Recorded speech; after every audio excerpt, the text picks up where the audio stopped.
ये कहानी है तीन बहनों की जिनके नाम थे प्रिया, रानी और खुशबू। वे तीनों एक छोटे से गांव में अपने माता पिता के साथ रहती थीं। प्रिया सबसे बड़ी थी, शांत और गंभीर स्वभाव की। रानी मंझली थी, चंचल और मिलनसार। और खुशबू सबसे छोटी थी, मासूम और थोड़ी सी नाइव। उनका परिवार खुशहाल था, हालांकि आर्थिक रूप से बहुत संपन्न नहीं था। गांव में अचानक एक नया लड़का आया जिसका नाम था राहुल। वो दिखने में आकर्षक था, मीठी बातें करने वाला और हर किसी को तुरंत प्रभावित करने वाला। उसने आते ही पूरे गांव में अपनी एक अच्छी छवि बना ली। उसकी बातों में ऐसा जादू था कि हर कोई उसकी तरफ खिंचा चला आता था।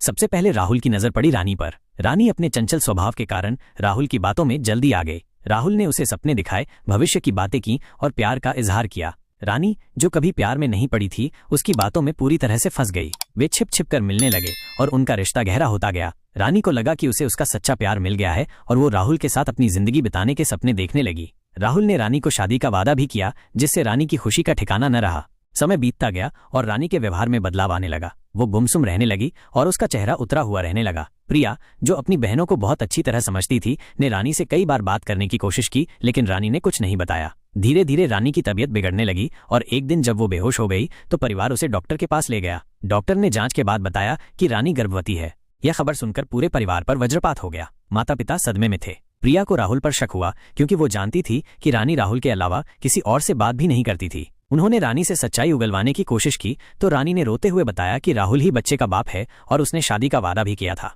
परिवार ने राहुल से संपर्क करने की कोशिश की, लेकिन राहुल गायब हो चुका था। उसके फोन नंबर बंद थे और उसका घर भी खाली था।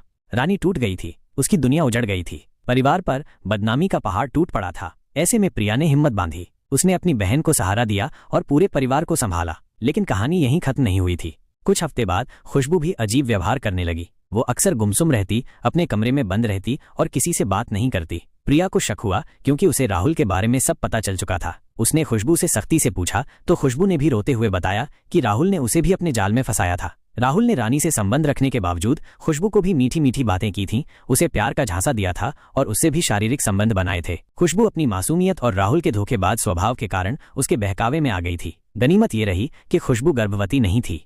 ये जानकर प्रिया का खून खौल उठा। एक ही लड़के ने उसकी दोनों बहनों की जिंदगी बर्बाद कर दी थी। वो राहुल को ढूंढने का निश्चय कर चुकी थी। वो चाहती थी कि राहुल को उसके किए की सजा मिले। इसी बीच गांव में एक और अफवाह फैलने लगी। कुछ और लड़कियों ने भी राहुल के बारे में बातें करनी शुरू कर दी थीं। पता चला कि राहुल ने गांव की कई और लड़कियों को भी अपने झांसे में लिया था। वो एक सीरियल धोखेबाज था जो लड़कियों की मासूमियत का फायदा उठाता था और उन्हें भावनात्मक और शारीरिक रूप से चोट पहुंचाता था। प्रिया ने ठान लिया था कि वो अपनी बहनों और गांव की अन्य लड़कियों को न्याय दिलाएगी। उसने पूरे मामले की जानकारी पुलिस को दी। शुरुआत में पुलिस ने मामला दर्ज करने में हिचकिचाहट दिखाई, क्योंकि गांव में ऐसे मामलों को अक्सर छुपाया जाता था। लेकिन प्रिया ने हार नहीं मानी। उसने गांव की अन्य प्रभावित लड़कियों और उनके परिवारों से बात की और उन्हें एक साथ आने के लिए प्रेरित किया। धीरे धीरे अधिक से अधिक लोग प्रिया का समर्थन करने लगे। प्रिया ने गांव के सरपंच से भी बात की और उन्हें इस गंभीर समस्या की ओर ध्यान देने के लिए कहा। सरपंच, जो शुरू में इस मामले में शामिल नहीं होना चाहते थे, प्रिया की दृढ़ता और न्याय के प्रति उसकी प्रतिबद्धता से प्रभावित हुए। उन्होंने गांव के बुजुर्गों और महिलाओं के साथ एक बैठक बुलाई,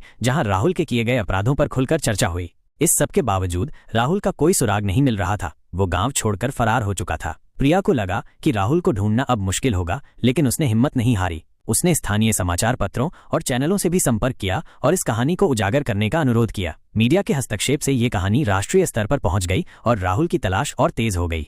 कुछ हफ्तों की कड़ी मशक्कत के बाद पुलिस ने राहुल को एक पड़ोसी शहर में गिरफ्तार कर लिया। उसकी गिरफ्तारी की खबर सुनकर पूरे गांव में खुशी की लहर दौड़ गई। राहुल को न्यायालय में पेश किया गया। प्रिया, रानी और खुशबू ने हिम्मत करके राहुल के खिलाफ गवाही दी। उनकी गवाही ने राहुल के अपराधों को साबित करने में महत्वपूर्ण भूमिका निभाई। न्यायालय ने राहुल को उसके अपराधों के लिए दोषी ठहराया और उसे कड़ी सजा सुनाई। ये फैसला गांव के लिए एक महत्वपूर्ण क्षण था। इसने न केवल प्रिया की बहनों को न्याय दिलाया, बल्कि गांव की अन्य लड़कियों को भी यह संदेश दिया कि उन्हें चुप नहीं रहना चाहिए और अपने खिलाफ होने वाले अन्याय के खिलाफ आवाज उठानी चाहिए।